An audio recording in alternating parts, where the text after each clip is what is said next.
The recording has started, and now Harrison is going to talk about archiving your family papers. Thanks, Harrison. Yep. Okay. Hi, everyone. Thank you for joining us this Wednesday morning.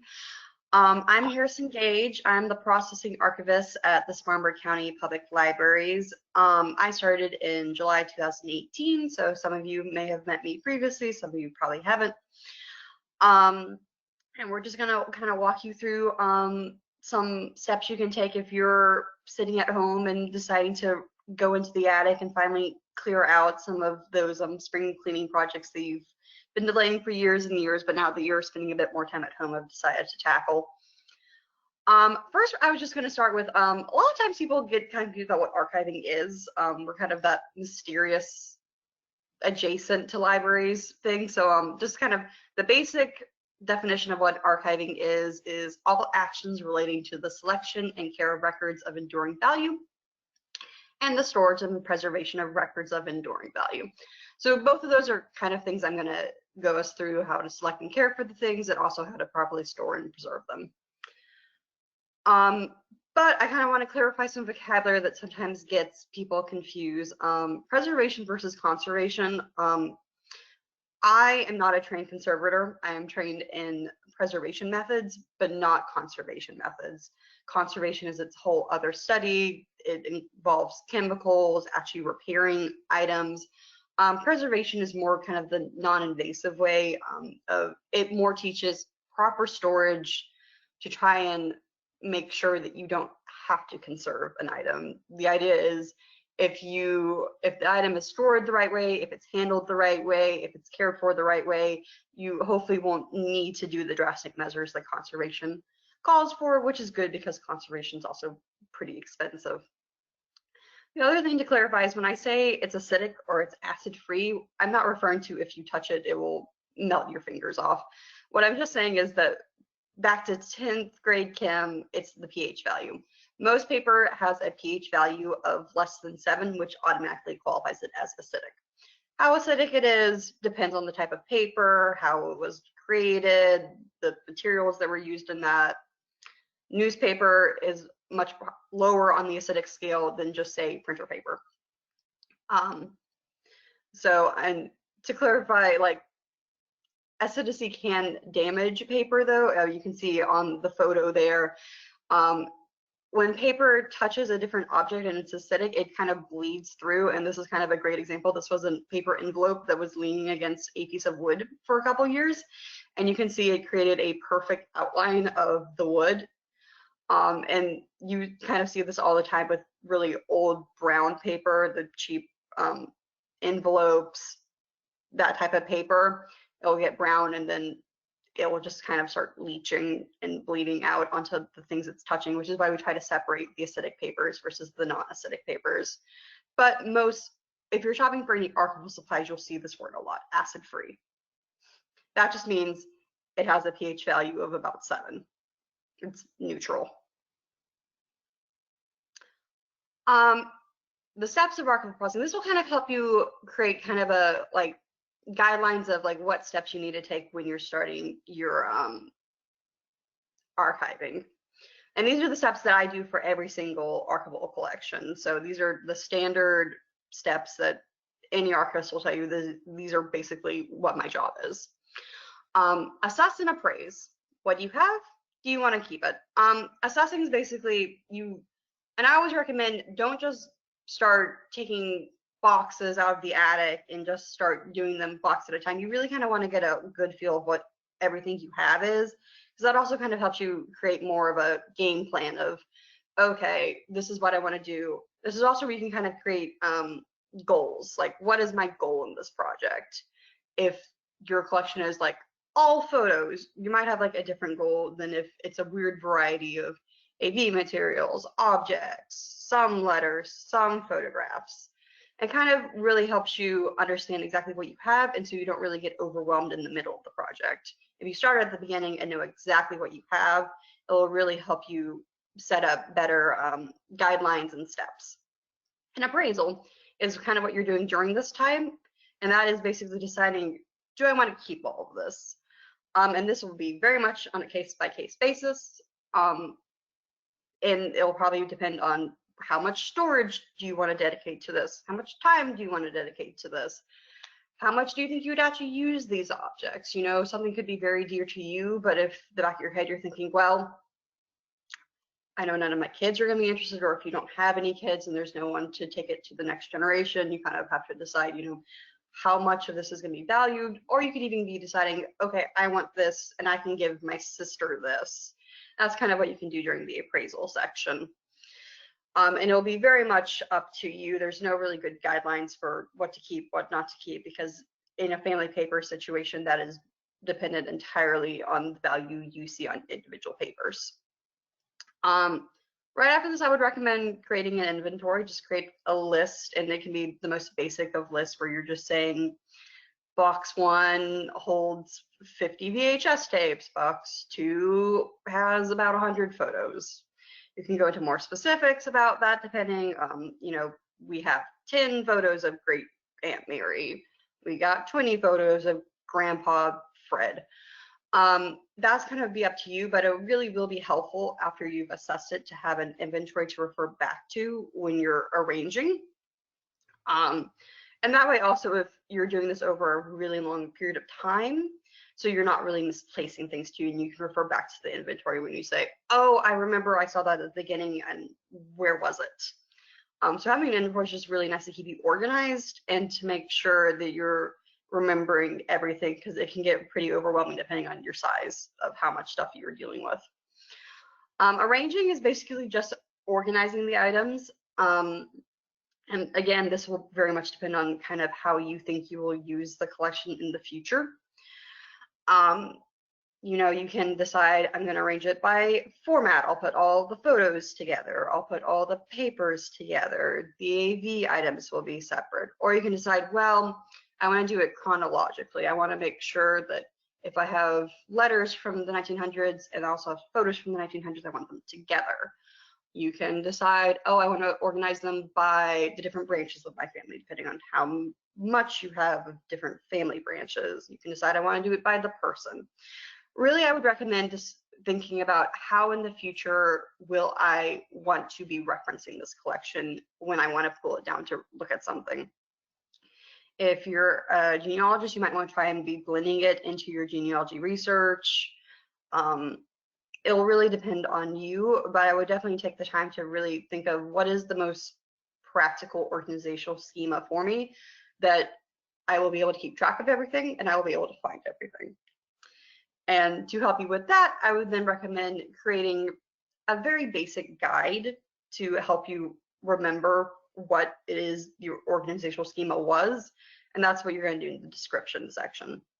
This can be the very last step. It really depends on you. It can include everything from an extremely detailed folder list of every single folder you have, or just kind of like a summary of what is in each box. I would recommend including some notes about like who's in these collections. Just because you can recognize someone in a photograph doesn't necessarily mean that the next generation or the generation after that will also be able to identify that person. So this is kind of a really good time to take the time to really write out these notes about, oh, this folder contains Great Aunt Matilda's letters. Here's who Great Aunt Matilda was. She was born in such and such date. She married so-and-so. She had these kids. She lived here. And this kind of helps also explain why you kept everything. If it went through the appraisal section, you decided this is important enough to keep, you should at least be able to write a couple sentences explaining why it was important and why you kept it. And this will be very useful for future people looking through the collection because they can just read the kind of description and be like, oh, I get it. So these are just kind of basic steps to be thinking about as you're going through the items. And now we're going to kind of talk about different care and handling of different types of items that you're going to occur. And these are by no means the only stuff you'll run into, but these are the ones we see most commonly in family papers. And really, a lot of times the biggest one we'll see is correspondence. If people are keeping family papers, a lot of times the main writing will be correspondence. And our two biggest concerns when handling correspondence is it being folded in envelopes. Paper just kind of naturally goes brittle because of the acidity in it. So if it's if a paper is folded, usually in the try method that is common with letters, if it stays that way, it will start to naturally tear at that fold line. You know, you can fold any paper right now, fold it 5 times the same way, and you can just tear it in a straight line. Same principle. So we really recommend that you take any letters you have, take them out of the envelopes and store them flat. We also don't recommend using staples or paper clips to then hold the envelope and the letters together, depending on how many pages the letter is. What you can do is just take printer paper. Printer paper has a very high pH, which I mean it's basically almost 7. In a archival setting, we use acid-free paper, but if you aren't going to an archival supply store, then really printer paper isn't going to do too much damage to it. And just kind of fold it like a hamburger and just nestle the pages of the paper with the envelope in it. And then you can kind of just label the outer piece of paper, the printer paper, with what that letter is, and that will hold the papers together very nicely. It won't cause any damage to it. It will hold them together, and you don't have to worry about rust. Staples and paper clips rust surprisingly easy, and if the rest is allowed to linger, it will eat into the paper and start to deteriorate the paper. So we, if your base processing always includes trying to remove all the metals. Staples, if it's a very new staple, you don't have to worry about too much, but older staples, definitely try and remove them. And if you're worried about trying to remove the staple, you just kind of flip it on its back and just kind of pry the tongs of the staple out. You can use a staple remover from the back and just kind of pop it up. And that will work fine without tearing the paper. Paper clips, if it's really stuck, what we recommend is getting a kind of firm piece of plastic, not really kind of a really soft plastic, but kind of like firm, hard plastic. Just have it kind of cut in a square and just kind of slide it underneath the paper clip on both sides, and then the paper clip will just slide right off. It's a nice little trick. With correspondence, I really do recommend trying to organize correspondence, just because a lot of times you'll have a lot of it, and letters usually all look the same, especially if they're all sent by the same person. So you really kind of have an option of, do you want to organize it by the sender? Do you want to organize it by the receiver? Or do you want to do it chronologically? Or you can do a combination. You can do by sender chronologically, by receiver chronologically. That'll really be up to you and really what you have. Correspondence is interesting because usually you have one side of it. You usually have all the correspondence that your ancestor received, not necessarily all the correspondence they sent, unless they were 2 spinster aunts who just constantly sent letters to each other, and when one died, the other one got all those letters, and then someone else inherited the whole stack, which does happen. Surprisingly not as rare as you would think. But so usually you're probably going to be organizing them by who received it. But depending, you could have one family member who was very, very enthusiastic with sending letters and sent letters to everyone in the entire family, and then you could organize it by sender. You could file them just by chronologically, just to try and get a really good snapshot of the entire range of your family just by date. It really will depend up to you and kind of how you want to use the collection, but definitely consider it. If a letter doesn't have a date on it, if you have the envelope, that usually will have the date because it's always stamped on by the mail service. So that's also why we encourage you to keep the envelopes with the letters, just don't have the letters in the envelope. And my recommendation is just kind of store them flat in an envelope or in a folder. Not in an envelope, not in the envelope. Store them flat in a folder. You can store them in a binder in a plastic sleeve, but if you're doing that, I don't recommend taking them in and out. So if you're planning on taking them in and out, don't really do that. If you're also looking for a project for any school-age children, transcribing correspondence can be a great way to teach them cursive. If I'm 27, I'm a millennial, and most people in my generation cannot read cursive. So If you're trying to save this for future generations, this is also the time to be possibly doing a transcription project with correspondence in particular is a good time to do that. If you're trying to teach cursive handwriting, correspondence is nice because usually if they're all by the same person, you can, even if you're really bad at cursive, if you read enough of the same person's writing, you can usually figure it out because they'll usually write the same letters the same way. So if you can figure out the smaller words, it helps you figure out the letters in the bigger words, and it helps you do it. So if you're trying to come up with a neat little project to get the grandkids or children interested in genealogy, transcribing correspondence can actually be a pretty fun one and a not super hard, difficult one to do. Other papers you'll run into just kind of run the gambit. A lot of times you'll see like law and legal papers, house stuff, plots of land, those sort of kind of small maps. The thing you'll kind of just to keep aware with all these different type of papers is to keep out for the acidic papers. Newspaper clippings in particular tend to just get put into family papers just because clippings was a very big habit that the older generations had. I know my grandmother loves still clipping things out of the newspaper and sending them to me, and I'm just like, okay. I mean, I work in the department that literally indexes the news every day, but sure, keep sending me those clippings in the mail. So just be aware that if you do run into acidic papers, and it'll be very easy for you to spot, the paper in front of it, the back will be completely yellowed in a perfect outline of the paper behind it. Very easy to spot. What we typically recommend is to separate out those acidic papers. Again, you can take your printer paper and just create a barrier between the acidic paper and the non-acidic paper. And or you can separate them out into a totally different folder. You can put them at the back of the folder with the little barrier of the printer paper. If it's desperately something you need to keep together, you can just take 2 pieces of printer paper. Or if it's a small little newspaper clipping, you can again fold the printer paper and just make sure that that acidic paper is completely touching the printer paper and not any other papers.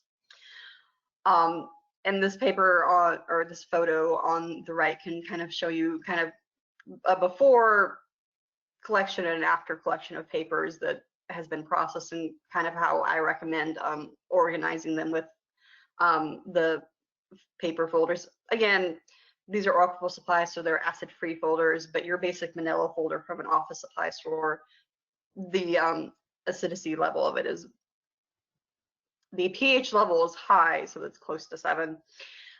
So you really won't do bad just buying your basic vanilla folder from the office supply store and your basic banker's box from the supply store. And that's kind of the way we recommend storing them. Flattened. You can do legal or letter. I usually recommend legal just because you'll do a collection and you think, oh, all these are letter size, and you'll find the one sheet of paper that's legal size, and it's very annoying because, again, we don't want to store them folded. You want to store them flat. So again, you can figure that out when you're assessing. We're going to quickly go through some of the older types of photos you're going to run into probably. These by no means encompass all types of photos.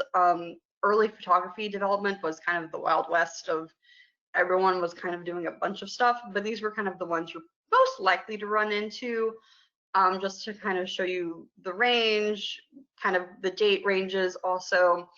And to also kind of show everyone that photography has changed drastically in the last 150 years since it was developed in the 1840s. So if you ever see something on the internet that says, oh, you can do such and such to like cure foxing, which is when the photo will kind of get like little orange dots, or you can just, if it's stuck to paper, you can just throw it in water and the water will dissolve and the photo will be fine. This won't always work because all these photos were processed in different ways. They were developed in different ways.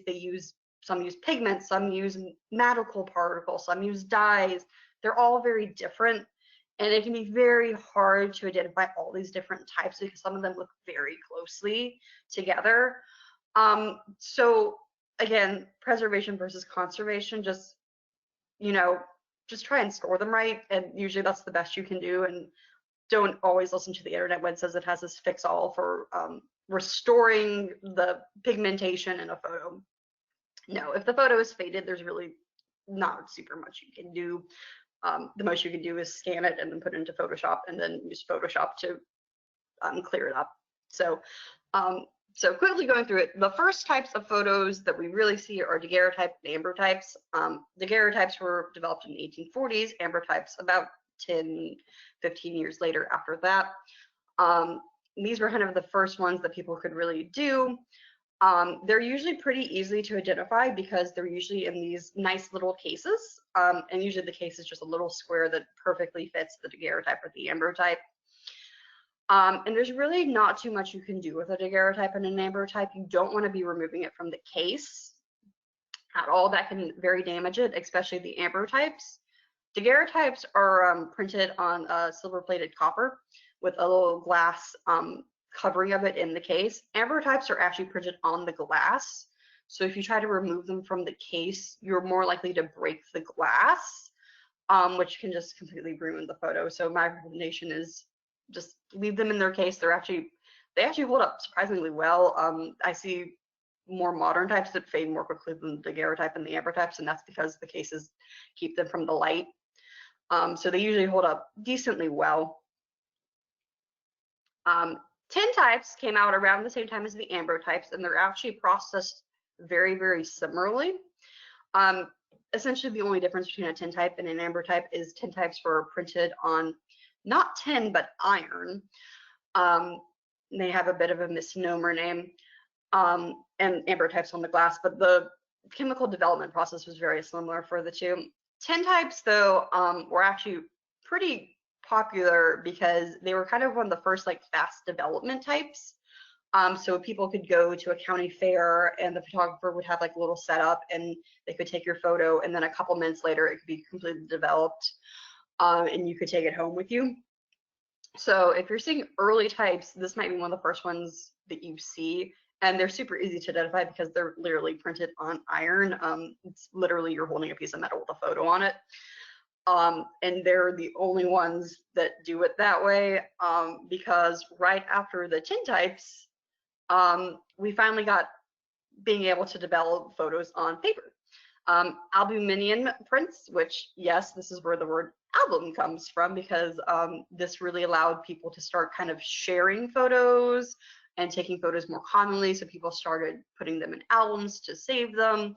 The Victorians were also kind of bored and Victorian, so they would just like kind of share photos and kind of, you know, trading cards, but with prints. So again, you put them in your albums.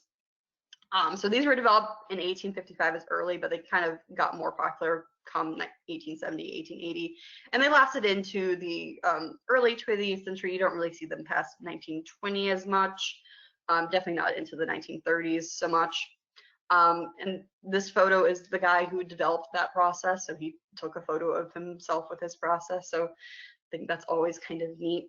If you're running into these, probably what you're going to run into them as is cabinet cards. They're popular from like the 1880s to the 1920s, so pretty much the run for the albuminous prints. They're also pretty easy to identify just because they're literally printed on a card. The albuminous prints are very, very thin, the paper that they're printed on, so the cards help give them the support and the safety they need, and usually they hold up very, very well because of this. I have never seen a cabinet card where the photo is starting to tear off the card or falling off. So they hold up pretty well, and usually if there's tearing, it's usually on the card, not on the photo itself. They do fade though, which is what you'll see with albuminous prints. Is kind of their main downfall, is they fade. They don't hold their coloring as well. And cabinet cards is kind of an all-encompassing term we use.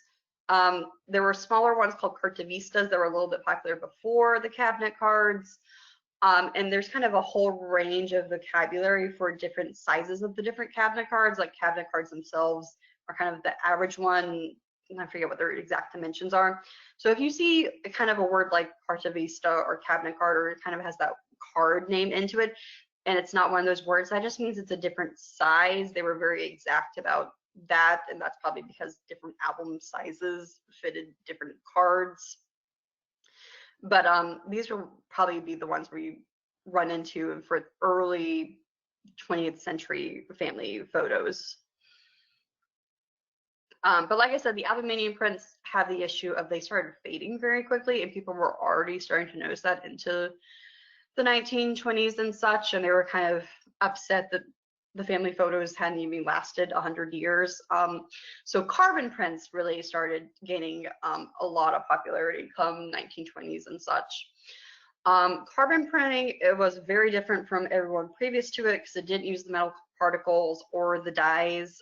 It uses pigmented gelatin, which really helped it capture color and keep the color. Again, the photo on the side is from 1932, and it still looks very crisp and clean compared to just 20 years earlier photos.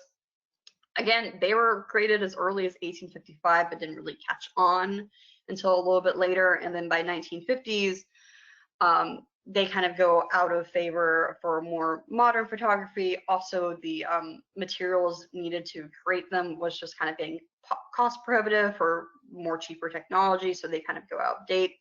By no means will this be like if you see an early 1930s photo and it's in color, that doesn't necessarily mean it's going to be a carbon print. But, you know, if you kind of look into it, there's a good chance. But again, wild, wild west of, again, 3 of these different methods all were created in 1855. It really kind of depended on what went into favor, what went out of favor. A lot of these were developed by French people, so sometimes it took a while for them to get popular in America. And an American would take it and try and create a different method.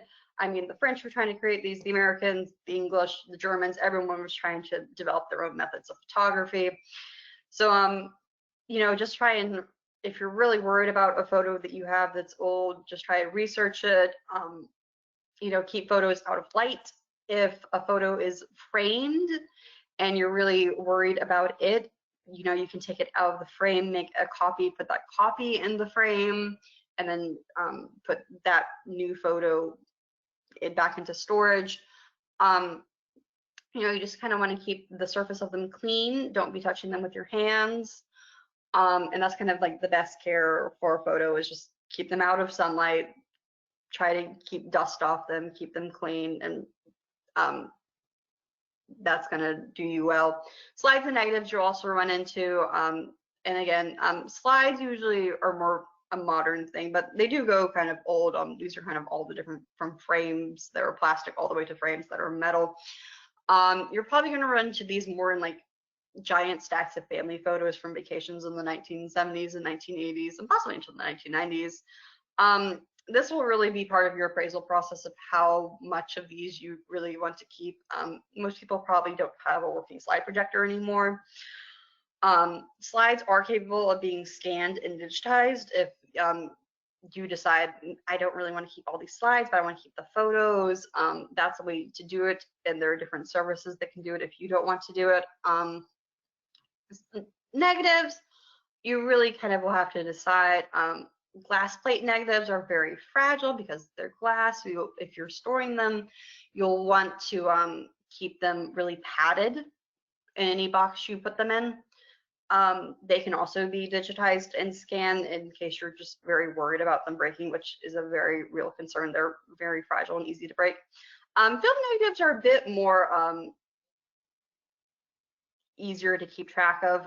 Again, you can store a lot of film negatives in a very small amount of space. It really will depend on you. I don't necessarily recommend throwing away negatives. It can be very tempting because we don't really use negatives. The photos have more value. But if you figure out that you only have the negative of something and not the photo, depending on how old it is, you might be able to still get developed. And if not, again, negatives can also be scanned and digitized. You know, you put it in the scanner, you can figure out if you need to reverse it. You can kind of adjust the lighting on it, add colors if you need to. So just because you have a slide or a negative and you're like, oh, I'm never going to use that, you'd be surprised what you can do with a slide and a negative, even if you can never develop it. But it will be completely up to you to decide how much value you want to put into slides and negatives. Audiovisual materials. The problem with audiovisual materials is that there are so many different formats and they go out of style very quickly.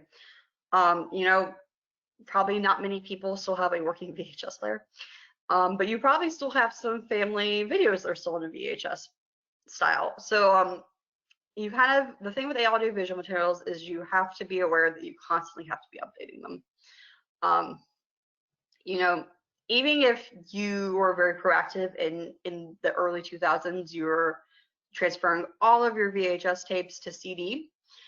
We are now learning that CDs naturally deteriorate and lose their memory as early as 10 years and sometimes into 20 years. So if you did that in the early 2000s and you haven't touched any of those CDs since, and it's now 2020, you probably want to check in on those because you could have already lost some stuff accidentally. So with audiovisual materials, we really just recommend keep track of what you have and just constantly be updating them. You know, take your CDs, put them into your computer, check the files, see if you can update them into an MP4. You can find converter software. There's a variety of them from MP3s to MP4s, which is probably what you had from the early 2000s. And just make a copy, put it on your hard drive, put it on the cloud, put it on a spare CD, put it on a flash drive, put it on an external hard drive if you have one. If you have two computers, put it on that one too. Just kind of update them and create as many contingency plans as you can with audiovisual materials, because there's just no way to really predict them. It's still very, very new. Each new system is very new. We're very much going toward digital now, but even people who tell us, oh, I'll just scan it as a PDF and then I'll throw it away. Well, you know, you want to be careful with that because, you know, what if Adobe closes tomorrow? What if Adobe closes all support to all of its systems tomorrow, and so we can't access Adobe PDF Reader? Do you have a different PDF reader? I don't. You know, we're very dependent on the software in our computers running, and that means that those companies are running. And so, I mean, how do you access your computers on your photos on your computer? You use probably the Windows photo shower. I don't remember what that's called. But, you know, if that suddenly isn't working, you can't access your files. So, you know, just keep aware. I mean, even, you know, if you had a Microsoft Word document from 1997, you probably can't access that Word document anymore. So it's all just about updating and keeping multiple copies. And you can still go and, I mean, transferring a VHS into an MP4 file is actually pretty easy. The library has a setup that can do it. Some Walmart, Walgreens, some of the photo stores have that capability. There are also some companies that you order a box, you fill it with your audiovisual materials, you mail it to them, they do the transfers and they send it back to you. So there's a different selection of options you have. Just keep an eye on your audiovisual materials, and better safe than sorry, and don't let it sit there for 10 years to think about, because sometimes 10 years can be too late. Unlike with photographs and letters, which oftentimes deteriorate at a much lesser rate than the audiovisual materials. Scrapbooks. Scrapbooks do deteriorate though. Back when aluminium prints were starting to become all the rage, people started also scrapbooking. They would just post, you know, this was a great way to preserve all their stuff for them. Put the photograph on a page, label it, and there you go. It's all organized, it's all preserved. Unfortunately, what we're now learning many, many years later is that was not the best way to do it. Modern scrapbooking is much, much better and much more safer, but older scrapbooks that you're probably going to run into, the paper that they used was not good. It was very acidic. Most of it is turned very brown. You can see in this photo, the edges are tearing, they're brittle. All you have to do is flip the page and it will tear, half of it will fall off. It's really not great. So scrapbooking is, again, going to be one of those very much, how much do you care about the scrapbook versus the items in the scrapbook decisions. If you had an ancestor and that was their big hobby, scrapbooking, and it really meant a lot to them, you're probably going to be resistant to dismantling the scrapbook.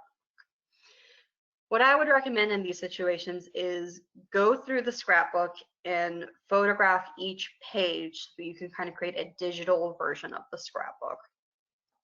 Then you can put a piece of tissue paper in between each page of the scrapbook, wrap the scrapbook in some tissue paper, put it in a nice fitting box. And then I would just kind of recommend leave the scrapbook alone and only take it out when you desperately need to, because each time you're handling those pages, they will be more brittle, they will be more likely to fall apart. Because there's really no way to stop the paper from acidifying more. But at least the tissue paper will keep the pages from touching each other, and that will keep the pages from touching the photos and the papers and the newspaper clippings and any other odd item you have in the scrapbook. If you're going to do this, I also recommend just kind of going ahead. Most scrapbooks at this point were held together just by a simple kind of tie. And a lot of times the scrapbook, if you just kind of like untie it, just kind of loosen the bounding a little bit, that will also help a bit. You can see even in this photo, most of these old papers, most of, at least a couple of pages probably are already falling out anyway. When you flip the page and you accidentally just like put a little bit of pressure on it, just causes the tear to happen, and then it is loose and you can't really rebound it because the hole is torn and it was being held together by a little piece of string. That will also help if you're putting tissue paper in between each page, just to loosen it a bit so that it's not super tight from the added pages that you're adding. Even though tissue paper is very thin, even adding 50 pages will add some bulk to it. So you'll probably want to do that also because, again, probably some pages are falling out anyway, so it won't really be held together by its bounding anyway. But if you wrap it up in the tissue paper, that can kind of help hold it together. But you know, sometimes you just have scrapbooks that just really make it difficult for you to really justify keeping them. This is a scrapbook that we had donated to us. It was kind of a interesting. It was kind of a teenager who was just very excited about stuff and just kind of would put anything in the scrapbook. That is a snake skin that you see. Yeah, organic materials and scrapbooks really don't work. Just cannot recommend it. They will just naturally start falling apart. I mean, she put candy wrappers, just kind of anything that was related to her life in the scrapbook. It's kind of an interesting take on a teenage girl in the 1960s, but not necessarily in a way that really would help any of our researchers, nor did it relate directly really to Spartan history. So with these type of scrapbooks, I really kind of would recommend maybe just removing the photos and the papers that you find, because the rest of it's a lot of just, I had a gum today and it was great. Here's the gum wrapper. You know, you really, this is kind of the greatest test of appraisal of, ooh, do I really want to keep that? But again, if it's a really good insight into your grandmother, you may want to. Again, this is the difference between kind of archiving your family papers and archiving professionally. In a professional archive, we wouldn't put the value into it. In a family paper, you might. Again, kind of your best bet for this is the tissue paper. Just put it in between each sleeve. Maybe remove the photos and the papers separately. Again, you have the digital copies, so you'll remember where they were originally, but keeping them in a photograph with all the organic stuff and the kind of trash that is gum wrappers, and there's a cup in there, and yeah. So, you know, that's kind of, you can kind of half dismantle, fully dismantle, not dismantle. That'll really be up to you and how attached you are to the scrapbook, and also probably how many scrapbooks you have. Dismantling really can save room. If you have 50 scrapbooks and you really don't have the room for them, just removing them from the pages and kind of reorganizing them with the photos and the papers probably will save you a bunch of room. And then objects. I mean, objects can really run the gamut of what you include. Clothing. A lot of times we get military hats in archival collections. Medals, hair. I always recommend look in an envelope before you just put your hand in it. I've learned that lesson. Yeah, you'd be amazed how often you actually run into hair though. I haven't run into any of those like fancy Victorian hair knots yet, but you know, you could. Um, Hair, unlike other organic materials, actually holds very well. So that'll kind of be up to you how much hair you want to keep or not. Stamps, both the physical, like I put it on an envelope stamp, and also just like stamps where you're stamping down on something. I People keep those surprisingly amount actually. Awards, and I mean awards can run the full range of a certificate to a physical plaque. And that'll kind of be up to you what you do and don't want to keep out of those. You know, plaques are pretty bulky versus a certificate. So that'll be up to you. And then if you actually have a trophy, that'll kind of be up to you. Again, they range the whole gamut. There's kind of no easy way to say what you can do for each object. It will kind of be up to you and really how important you think each object is. And now just kind of some tips on how to, as you're going through stuff. Handling the items, wash your hands. You've heard that a lot recently, but it's also true here. The thing we hear most often in an archive is, do I have to wear gloves? No, you don't. Wearing gloves actually lowers your dexterity, so you're more likely to tear paper if you're handling it with a glove. And so archivists have essentially decided that the damage that the oils in your hand naturally makes is actually less than damage you will make by accidentally tearing paper. It's because you're trying to overcompensate when you're wearing gloves. So we just recommend wash your hands with some soap, make sure they're very dry, and then you're usually fine handling it. The exception to that is photos and the slides and the negatives. You don't really want to be touching the like front face of those. And people always tend to like pinch it with their thumb, touching like the corner. You just kind of want to hold it gently on its sides where your fingertips are just kind of touching the edges of the photo. And that's the best way to do it. The oils in your hands will interact with the chemical process that happens when you develop a photo, and that range for the whole gamut of all the different chemical processes that run with developing all the photos. So we typically just say, just be careful when you're handling photos.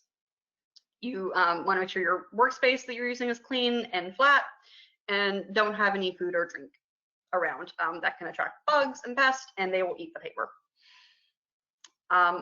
Location is very important. Really, the most damage that can happen to any of your objects is storing them in a bad location.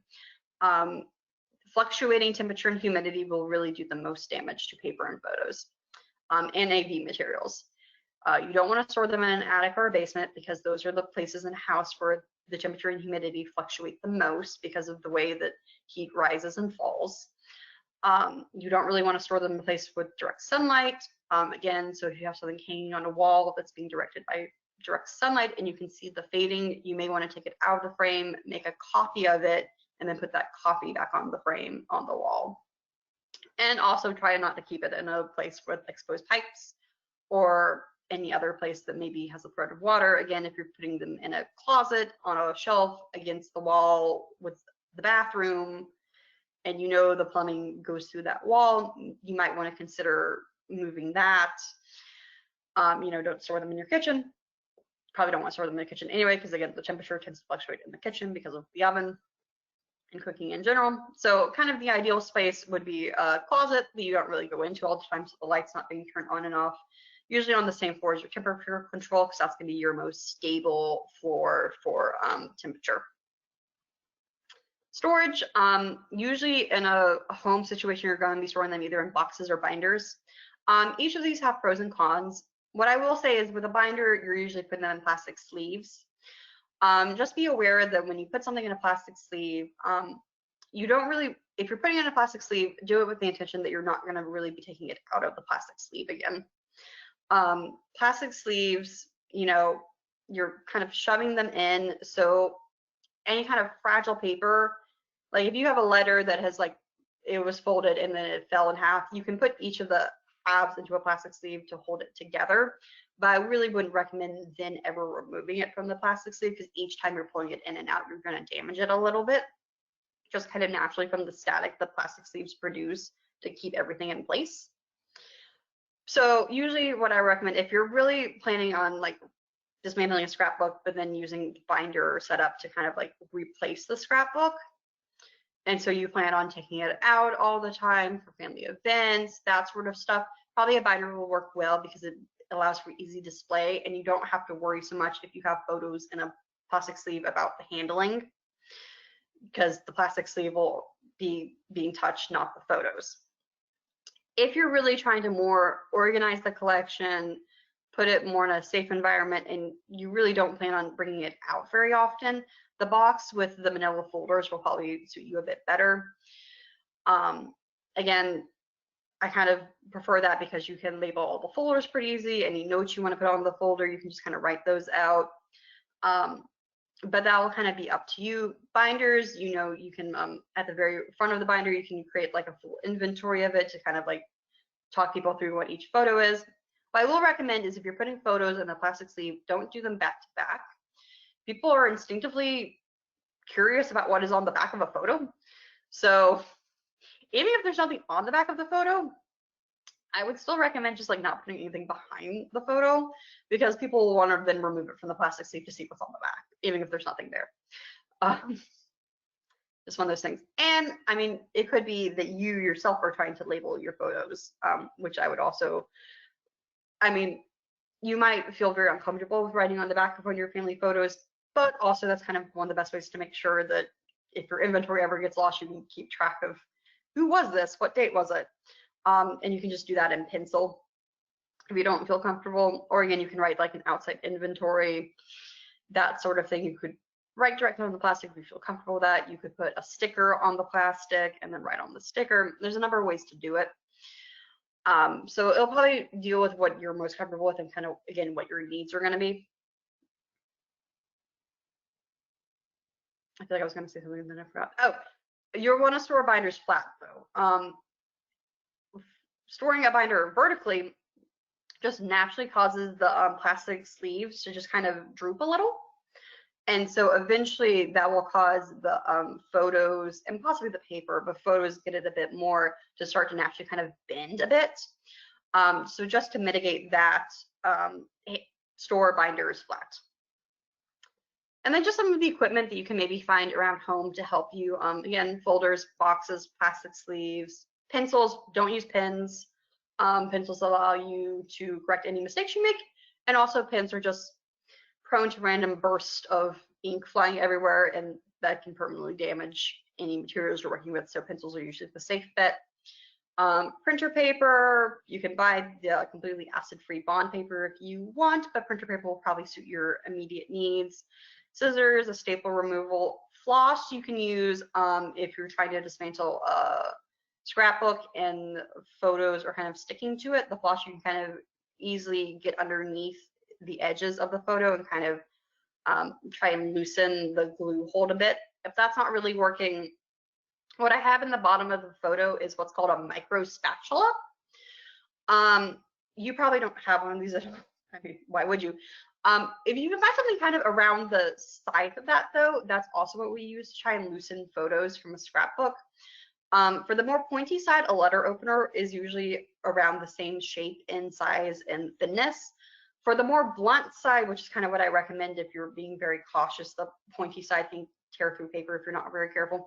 Again, if you're using a letter opener, it definitely can poke through the paper. What I found just laying around my home is measuring cups. The ends of measuring cups are usually very thin and very blunt. But you know, you'll have to explore your house and kind of see what you find. And then a ruler for any measuring you want to do.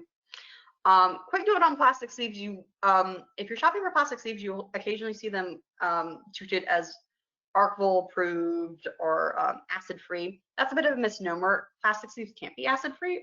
Plastic has a pH value and it's not basic. What you really want to look for is the best one is polypropylene. What you want is a thick plastic that's clear is really what you want to be looking for. Most plastic sleeves that you see are probably going to be of the three that's approved: polypropylene, polyethanol, and there's one other. And basically the range is how clear they are. I would recommend for the most clear one because, again, you don't want to be taking them in and out of the plastic sleeves. So just be aware, just because it says it's acid-free or it's archival-proof, actually read what plastic it is that they're saying the sleeve is made out of. That'll give you more information. There's no regulatory service that measures the archival quality of plastic sleeves, so they can kind of print whatever they want on them. So just, you know, do your research. And just some quick additional resources. If you do want to buy some archival supplies, again, acid-free, acid-free, acid-free for anything you're shopping for except for the plastic sleeves. Actually, research what the plastic is. But Gaylord, Archival, Hollinger, and University Products are kind of the main three. And then any more preservation resources you want to look up to, the Northeast Document Conservation Center has a bunch of nice little pamphlets that are really easy to read. They'll kind of go through each of the different items in a bit more detail than I did. And then Collections Care has a bunch of webinars that are free to watch, and they have a backlog of years of them. So if you're really interested in it, you can usually find the topic you're interested in it, and it's all for free. Thank you all. And if you have any questions for me, particularly about any specifics about the family paper thing, or if you encounter any items related to the history of Swarthmore County and you yourself don't have an interest in keeping them, but you think it would benefit the archive at the library, you're also welcome to email me about those. And Charity, do we have questions? I see there's quite a few chat things. We have a question about the black scrapbook paper. If it still seems solid, is it most likely okay? So the black paper is interesting because it doesn't show as much as acidity as the brown paper. The problem with the black paper I tend to find is it really sticks to the items. Usually if I'm dismantling a paper, a scrapbook, the brown paper is usually really easy to remove. The black paper isn't. So if it's really holding together, I'd recommend the tissue paper method just to be safe. But they will start going brittle as well. And back then, those were the two you had, the black and the brown. And the brown falls apart a bit more easily, but I definitely see the black paper also turning brittle and falling apart. And they're usually a bit more tougher to take apart, though. Yeah, and what I've seen done on the black paper in some archives is, if it really is in good condition and those photos are really adhered, to do an encapsulation in a mylar or polyethylene, polypropylene sleeve, especially the ones that have the ties at the edge of the paper, because you can loosen that tie to account for the bulk, and then the tie goes through the mylar as well, and that way it strengthens the whole thing. And these are particularly in Topeka, we had scrapbooks about the Topeka tornado, among other things, that people wanted to look at regularly. And so it was a balanced preservation. Okay, we can't dismantle this until the glue comes undone, so let's protect it until that piece. And once photos start falling off of pages, then you can start dismantling that scrapbook and recreating it in a different way that is safer. But yeah, thank you for the question. And I think, yep, everybody else is just saying thank you, thank you, thank you. So thank you, Harrison. And I'm going to click the record button to stop.